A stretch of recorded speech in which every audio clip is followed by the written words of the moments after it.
Hey guys, so this is possibly one of my favorite videos because I'm like weird and OCD and I love to study, take notes, track things, make charts, blah blah blah blah blah. It's all crazy. But yeah, a lot of people think, like I said before many times, that to get better in the market, you need to learn more about this, more about that, more about support resistance, more about the trend line, more about structure, more structure patterns, more candle patterns, more about the market itself. You have all of that. You have everything that you need in Wall Street Academy, Forever in Profit, Technical Prosperity, Forever Blue, whatever you're in. You have it all. That's really, I'm saying that because that's all I've used. So it's all very, very good information that you have. Now, what you really need to understand and know is how you trade. You need to learn more about yourself, not more about the market. You need to know how you're acting under pressure. You need to know if you're letting your orders fluctuate. You need to know if you're trading with revenge. And there are ways to know that by using these study tips and tools. So first off, I like to make these folders, and I like to track and document, take snapshots of my wins and my losses. Losses the most because you want to study that, and you're gonna see like how dumb you are in some cases, like myself at least. I get really dumb sometimes, and I take a screenshot of it, and then I'll be hell if I do the same mistake again. I'll be damned.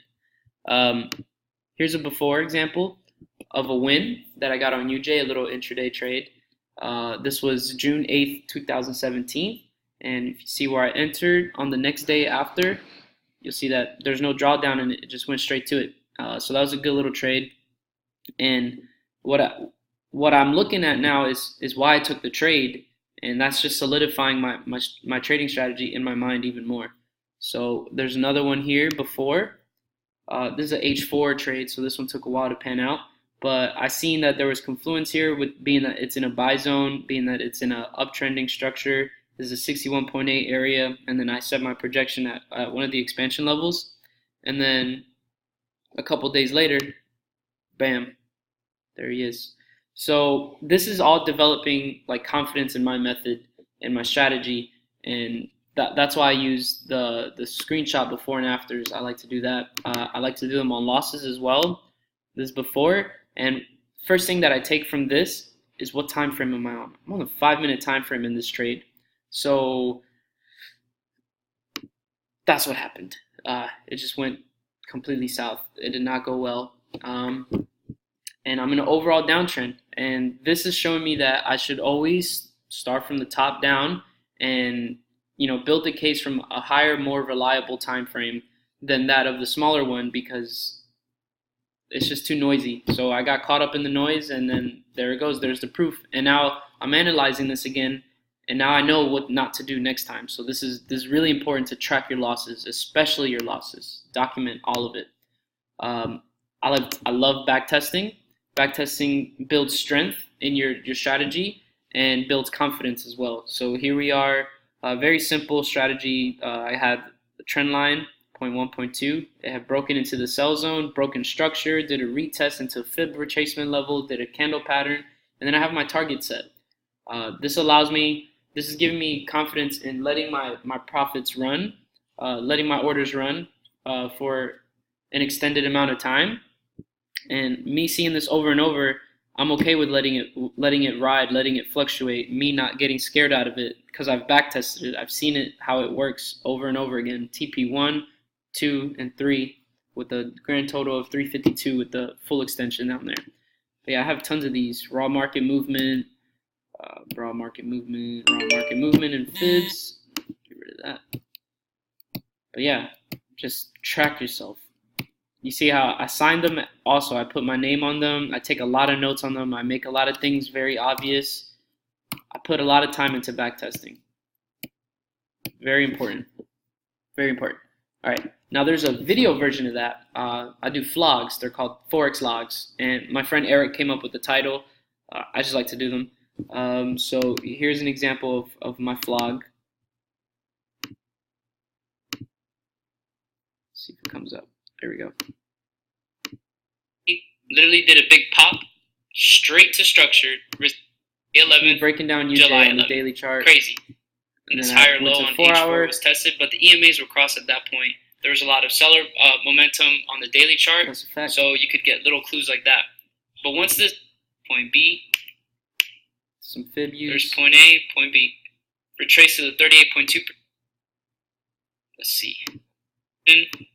Down on the daily chart.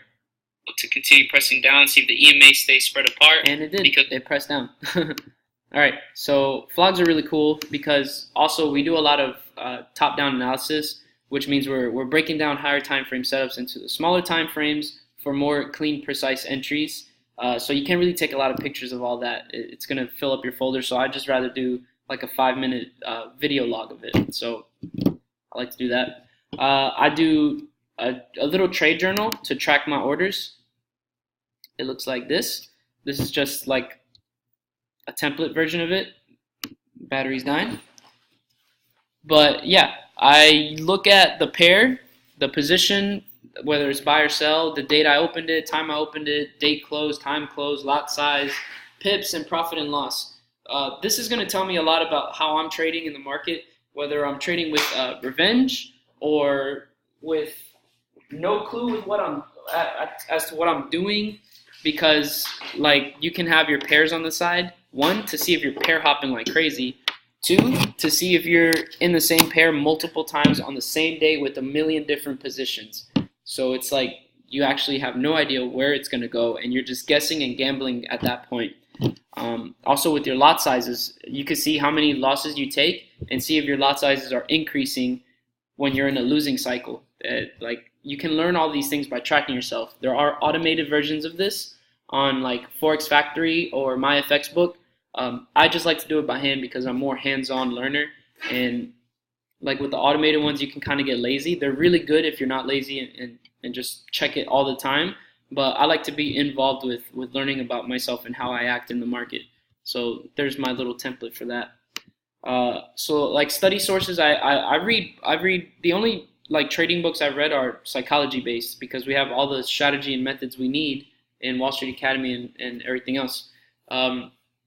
I read Trading in the Zone by Mark Douglas, The Disciplined Trader by Mark Douglas, and if you go on YouTube and literally just type his name, there's an interview there. It's called Mind Over Market Interview. It's like a 2-hour interview with Mark Douglas on everything basically those books are talking about, and it's really awesome. I would highly recommend checking it out. It will change the way you perceive the market. It's insane. I like to go to, that was for the other video, learntotradethemarket.com. I've always said this to a lot of people. I don't worry about the videos or strategies or the course or nothing. We already got all that. What I really like is the article section. The articles is all like into the mind of like a trader, like psychology and mistakes and stuff like that. Nothing to do with methods or anything like that, because we already have that. This is all about like, look, addiction, trading as a business, like just having trading price action using your intuition. These are really good like psychological topics, not just strategy and method. We already have that. So I go on that. Another thing I go on, nowadays I've been going a lot to Everything Effects, is this new new platform, new education platform that Quillen is now a part of. So I like to look at his today's technicals on here. There he is. And if you look at his forecast for USD/JPY, it played out exactly to the T, you know? So I like to see Q's personal look on the markets, and he does updates like every morning. So I like to go on here just to look at his markups, just because he's my mentor, so I learn from him. And who better to look at the markups other than Q's? So I like to look at that. I like to look at this. I like to look at those videos that I told you about on YouTube and read those books about trading psychology. I track, I document, take pictures, screenshots before and afters, wins, losses, back tests, video logs, or vlogs, and yeah, take notes on everything. Take notes on everything. Don't sleep on the webinar section. We have too many sources to go down, you know? So make sure if you're taking L's, the worst thing to do is blame, a teacher. The teacher is guiding you, giving you tools to be successful. The only person that is ever responsible for taking an L is the trader himself, because only they press the buy or sell button. They're the only ones pressing buy or sell. They're the only ones closing out early, and that's all. That's all psychology. That's all psychology. That's why I'm developing my trading method and strategy with all those folders and all these sources, because I need to see it happen over and over so that I trust it enough to let it fluctuate, to give it room to breathe, and just accepting the risk overall. So yeah, we have everything we need. We got Psychology Now 2.0, bang bang. Yeah, hit me up on Facebook, Instagram, Edgar Torres. Just if you guys need any help, any more clear understanding.